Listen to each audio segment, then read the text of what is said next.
it looks like we're back. We've decided now to do this almost once or twice a day. Maybe it's become more of a therapy session for us than. And we're gonna try and do that, although we may keep you guys hanging for a few days here and there. We apologize in advance. Not because we want to. This is our nightly session for March the 17th. Happy St. Patrick's Day!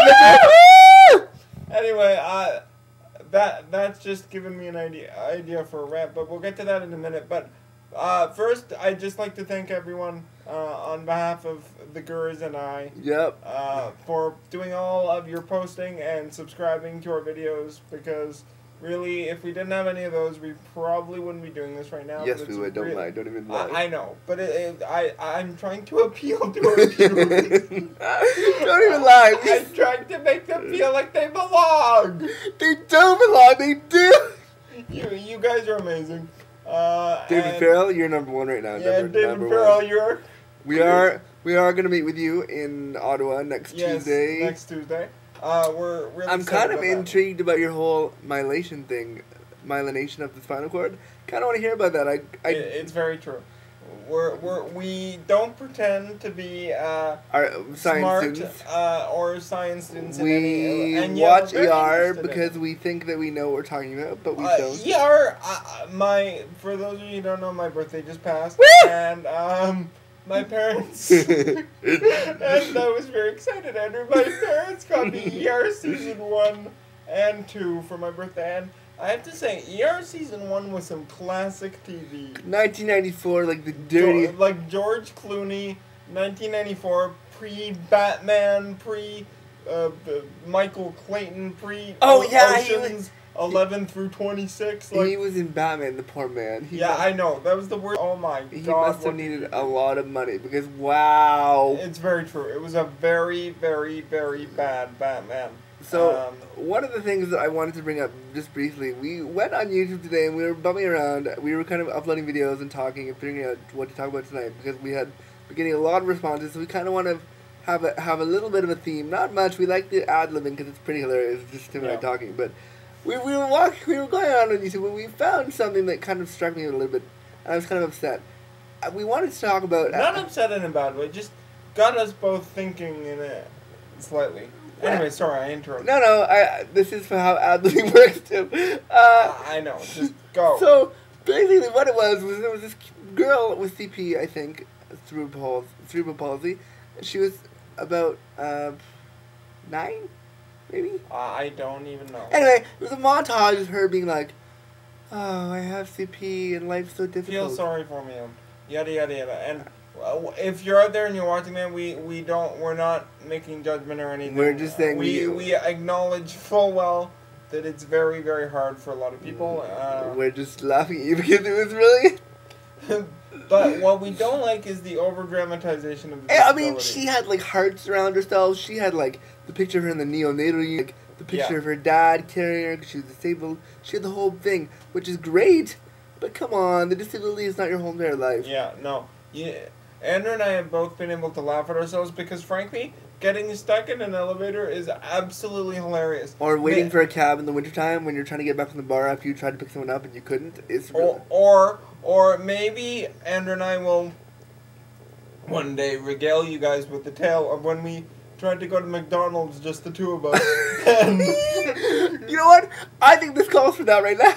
Okay. So Andrew and I decided once last summer that we wanted to go to McDonald's on a completely impromptu trip to go fill ourselves with grease. And, okay, so not only did I get stuck in the doorway going into the McDonald's, but I got stuck in the doorway coming out. And also, we realized once we got in there that we couldn't reach the counter. And the poor man behind the counter, who was not of English-speaking origin, so he couldn't understand. He didn't really understand. Eventually, we got someone to give him the money, and it honestly... It was so funny. I wish that we had cameras following us down there, because... Really, it looked like a bad, like, Easter Seals or, disabled organization independent I don't know video. if you guys know, but for a disabled person, don't ask a disabled person directions. They won't be able to tell you where the... It's true. I have no idea where I am right now. Tim, are you high? Possibly. No. Don't ask a disabled person the difference between east and west. I don't know.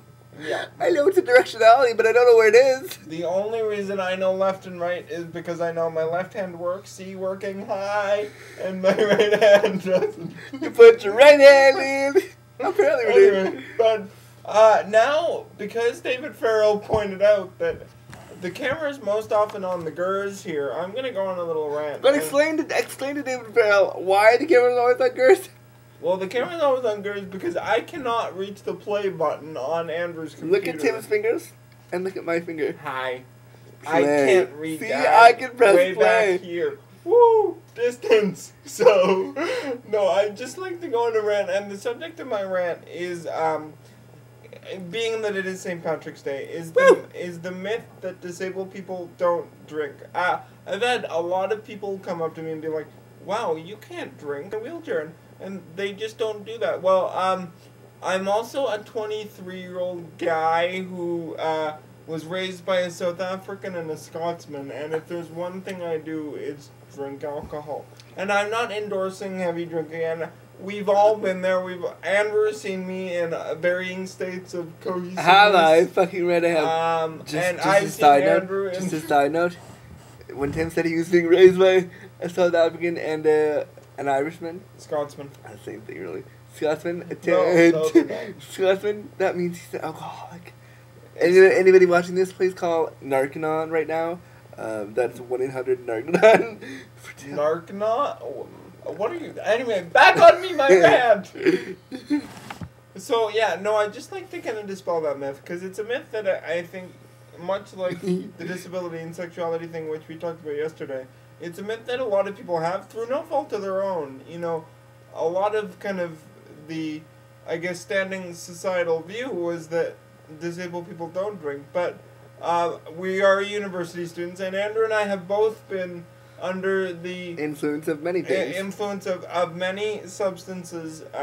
Or people. You know, or people. What I've learned... I hate to cut you off in the middle of your No, rant. go But for it. what I've decided is that you can be under the influence of a person too.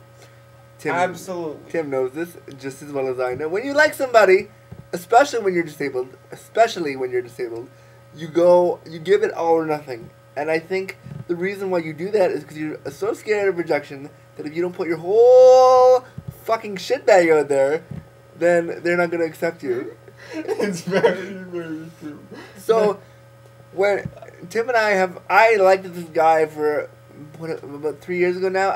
We're nearing the 8-minute mark. We're going to pause, hit part 2. We'll be back. We'll be back. Post on part 1. Tell us what you think about the rant about drunkenness, and happy St. Patty's Day! Woo!